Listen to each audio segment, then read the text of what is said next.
एडलाइन एक ऐसी जवान और हवस से भरी औरत जिसका पति बस उसे अपनी हवस मिटाने के लिए इस्तेमाल करता और जब मन करता अपनी नौकरानी की गुफा में भी धमाके करके उसकी गुफा को सुरंग बना देता। लेकिन एक दिन नौकर और एडलाइन के बीच कुछ ऐसा हो जाता है जो सब कुछ बदल के रख देता है। कहानी की शुरुआत अमेरिका के एक अमीर आदमी स्टोन हिल से होती है जो फिलीपींस में एक बेहद खूबसूरत कम उम्र की पत्नी एडलाइन के साथ रह रहा होता है। एक दिन उसका भरोसेमंद ऑफिसर लेफ्टिनेंट ऑटो स्टोन हिल के घर आता है जिसके साथ एक लड़का भी होता है जेक। ऑटो जेक को स्टोन हिल के सामने इसलिए लेकर आया था क्योंकि स्टोन हिल को एक नया नौकर चाहिए था। स्टोन हिल जेक को तुरंत काम पर रख लेता है। तभी वहाँ एडलाइन आ जाती है, कमाल की खूबसूरत, जिसे देखकर जेक की नजरें भी उसी पर अटक जाती हैं। रात को स्टोन हिल का मूड और भी अच्छा होता है क्योंकि उसके कुछ दोस्त पार्टी करने आए होते हैं। पार्टी खत्म होने के बाद स्टोन हिल और एडलाइन घर के अंदर मस्ती करते हुए आते हैं, लेकिन अगले ही पल स्टोन हिल को गुस्सा आ जाता है और वो गिलास जमीन पर फेंक देता है जिससे एडलाइन डर जाती है। एडलाइन माफी मांगती रहती है लेकिन स्टोन हिल उसके साथ जबरदस्ती करने लगता है। इधर जेक को टूटे कांच की आवाज सुनाई देती है तो वो तुरंत दौड़कर अंदर आ जाता है, लेकिन इससे स्टोन हिल और भी गुस्सा हो जाता है और जेक को डांटकर भगा देता है। कुछ देर बाद किचन में जेक की मुलाकात सोफिया घर की नौकरानी से होती है। वो जेक से कहती है ये सब यहाँ रोज का मामला है, स्टोन हिल और एडलाइन हमेशा लड़ते रहते हैं, तुम बस अपना काम करना, ज्यादा दिमाग मत लगाना।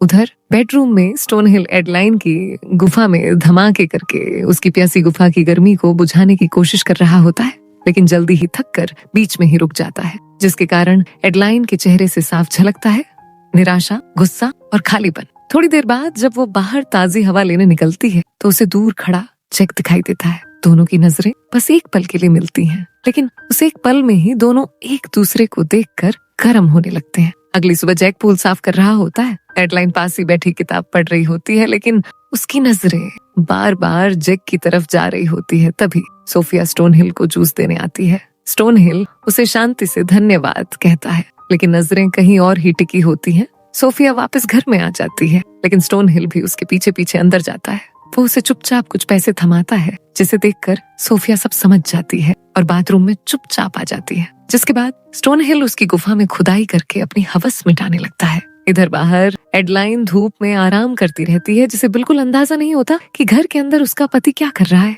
कुछ दिनों बाद स्टोन हिल काम के सिलसिले में बाहर चला जाता है। घर में अकेली एडलाइन अपनी प्यासी गुफा में उंगली करने लगती है, पर उसकी नजरें बार बार पूल में तैरते जेक पर टिक जाती। रात को एडलाइन खुद उसके पास चले जाती है। जेक उसे देखकर थोड़ा घबरा जाता है, लेकिन एडलाइन एक नरम मुस्कान के साथ कहती है आराम से बैठो। जेक पहले तो हिचकिचाता है क्योंकि वो पूरी तरह कपड़ों में नहीं होता, लेकिन एडलाइन उसे समझाती है कोई बात नहीं, रिलैक्स करो। धीरे धीरे दोनों अब दूसरे को जानने लगते हैं। अगली सुबह स्टोन हिल बिजनेस ट्रिप से वापस आता है। वो एडलाइन से पूछता है कि सब कैसा चला और फिर कहता है कि वो और जेक थोड़ी देर में फिशिंग पर जाने वाले हैं।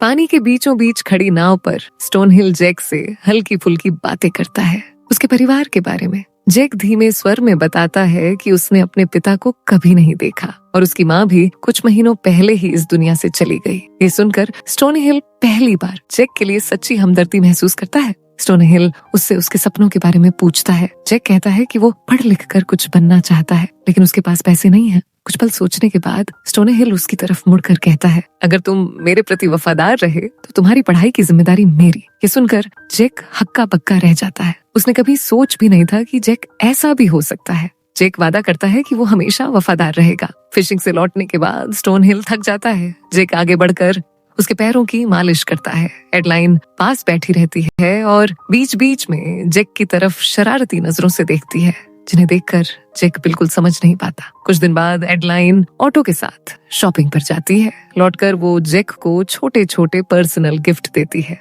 बाद में जब जेक गिफ्ट खोलता है तो उसे पता चलता है वो उसके जन्मदिन के तोहफे हैं। उसके चेहरे पर खुशी और हैरानी दोनों झलकती हैं। अगली सुबह एडलाइन सोफिया से बातें कर रही होती है। पास में काम करता जेक हल्की मुस्कान के साथ उसे थैंक यू का इशारा करता है। एडलाइन भी उसे देखकर मुस्कुरा देती है, लेकिन उसी रात एडलाइन एक अजीब बेचैन कर देने वाला सपना देखती है कि उसके कमरे में जेक बैठा है, उसे गिफ्ट्स के लिए धन्यवाद कह रहा है।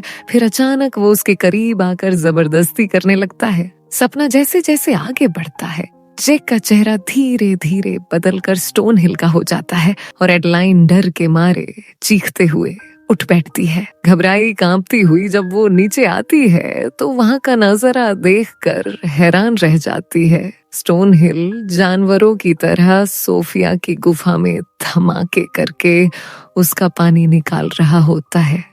टूटा दिल लेकर एडलाइन बिना कुछ कहे घर से बाहर निकल जाती है। धीरे धीरे चलती हुई वो एक झील के पास पहुंच जाती है जहां उसके दिल में बस दर्द ही दर्द होता है। उलझन, गुस्सा, अपमान सब एक साथ। कुछ देर बाद जेक दूर से उसे अकेला बैठे हुए देखता है तो वो धीरे धीरे उसके पास आ जाता है।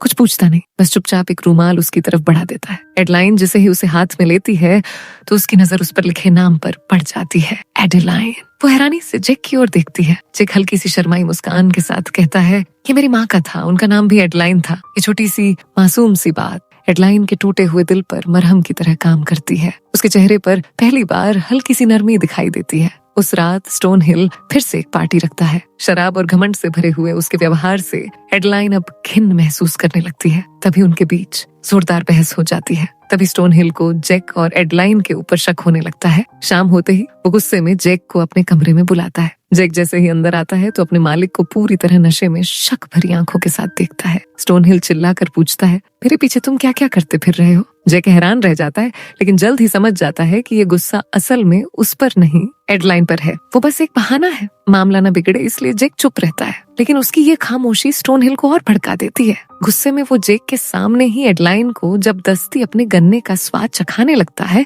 और फिर बेरहमी से उसकी गुफा में धमाके करके उसे सुरंग बना देता है। कुछ दिन बाद स्टोन हिल एक और बिजनेस ट्रिप पर निकल जाता है। जाने से पहले वो जेक को कुछ पैसे देता है, उसके काम की फीस। और फिर जैसे ही स्टोन हिल की गाड़ी गेट से बाहर जाती है, घर का माहौल पूरी तरह बदल जाता है। जेक और एडलाइन की छुपी हुई मोहब्बत धीरे धीरे एक बार फिर जागने लगती है। हर बार जब स्टोन हिल बाहर होता है, जेक हर बार एडलाइन की गुफा में धमाके करके उसका पानी निकाल देता था। दूसरी तरफ सोफिया सब देखती है, सब समझती है, लेकिन कुछ कहती नहीं। उसे पता है एडलाइन अकेली है और ये रिश्ता उसे जिंदा रखे हुए है।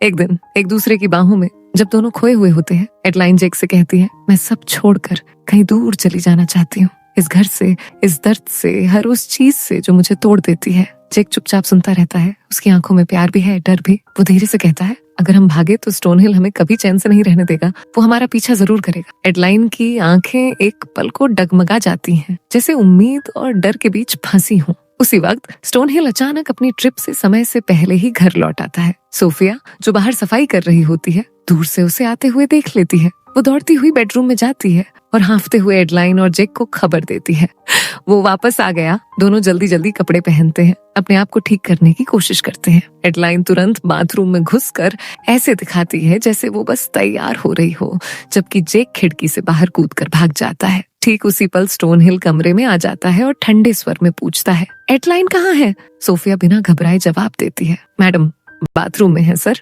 स्टोन हिल कुछ देर उसके चेहरे को देखता है, फिर बाथरूम की ओर बढ़ जाता है। उस शाम जेक सोफिया के पास बैठता है। दोनों धीमी आवाज में बातें करते हैं। सोफिया उसे चेतावनी देती है, स्टोन हिल से बचकर रहना, वो आदमी जितना दिखता है उससे कहीं ज्यादा खतरनाक है। धीरे धीरे सोफिया अपने बारे में बताने लगती है। वो बताती है कि उसकी बेटी बहुत बीमार है, अगर उसे सही इलाज नहीं मिला तो वो शायद बच न पाए। उसकी आंखों में पानी भर आता है। वो कहती है, मैं सिर्फ अपनी बच्ची की दवाइयों के लिए नौकरी कर रही हूँ, वरना कब की यहाँ से चली जाती। कुछ दिन बाद स्टोन हिल फिर एक पार्टी रखता है जिसमें उसके सब दोस्त आते हैं, लेकिन जैसे जैसे रात बीतती है महफिल बदतमीजी में बदलने लगती है। मेहमान बेकाबू होकर हरकतें करने लगते हैं और स्टोन हिल वो भी उनमें शामिल हो जाता है। तभी अचानक वो सबके सामने एडलाइन की बेइज्जती करने लगता है। अपनी बेइज्जती बर्दाश्त न कर पाते हुए एडेलिन गुस्से में सब मेहमानों के सामने स्टोन हिल के गाल पर एक जोरदार थप्पड़ जड़ देती है। ये तमाचा स्टोन हिल के अहंकार पर सीधा वार करता है। वो तुरंत अपना आपा खो देता है। एडेलिन को उसी वक्त थप्पड़ मार देता है। इससे पहले की बात और बिगड़ती, जेक दौड़कर बीच में आ जाता है, पर गुस्से में अंधा हो चुका स्टोन हिल ऑस्टो को बोलता है कि इसे बाहर ले जाओ और खत्म कर दो।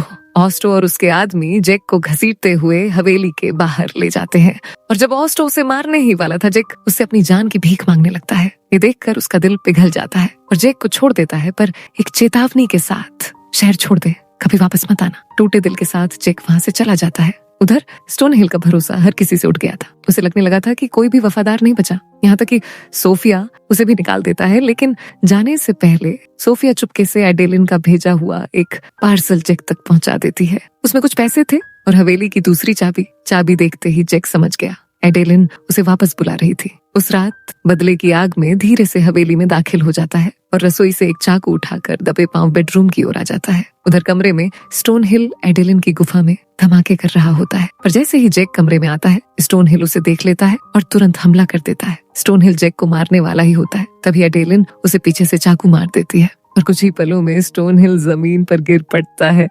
स्टोन हिल के गिरते ही जैक और एडेलिन एक पल भी बर्बाद नहीं करते। दोनों जल्दी जल्दी उसकी लाश को चादर में लपेट देते हैं और घर में पड़े सारे पैसे समेटकर दोनों रात के सन्नाटे में ही हवेली से बाहर निकल जाते हैं। काफी दूर पहुंचने के बाद दोनों चादर में लिपटी लाश को उठाकर पानी में फेंक देते हैं। सुबह होते होते वो एक शांत नदी किनारे पहुंच जाते हैं, लेकिन जैसे ही किनारे पर कदम रखते हैं दोनों के कदम वहीं रुक जाते हैं। लेफ्टिनेंट ऑस्टो सामने ही खड़ा उनका इंतजार कर रहा था। एडेलिन अचानक जैक से दूर हट जाती है और ऑस्टो की तरफ बढ़ने लगती है, जिसे देखकर जैक कुछ समझ नहीं पाता और तभी सच्चाई सामने आती है। ऑस्टो बताता है कि ये सब शुरू से आखिर तक एडेलिन और उसके ही बीच की साजिश थी। स्टोन हिल को मारना, हवेली, दौलत और जमीनें हथियाना, सारा खेल पहले से प्लान था। जैक का दिल पूरी तरह से टूट जाता है। उसे अब सब समझ आने लगता है कि उस रात ऑस्टो ने उसकी जान इसलिए बख्शी थी क्योंकि इस प्लान को पूरा करने के लिए जैक की जरूरत थी। एडेलिन और ऑस्टो ने हर किसी को बेवकूफ बनाया था और अब जैक की बारी थी। ऑस्टो ने बंदूक उठाई और गोली जैक के सीने में उतार दी। जैक जमीन पर गिर जाता तड़पता हुआ। ऑस्टो जैसे ही उसके पास देखने के लिए आता है कि वो मरा है या नहीं, पीछे से अचानक एडेलिन उसे भी एक गोली मार देती है। इस बार धोखा ऑस्टो को मिला था। एडेलिन ने मुस्कुराते हुए कहा, अब उसके रास्ते में कोई नहीं बचा। एडेलिन जैक के पास जाती है जो अब मुश्किल से सांस ले पा रहा था और कहती है, मैं तुमसे प्यार करती थी लेकिन अपने जीवन में मैं दोबारा किसी आदमी को जगह नहीं दे सकती। और एक आखिरी गोली से जैक की कहानी खत्म देती है। इसी के साथ ये कहानी यही खत्म हो जाती है।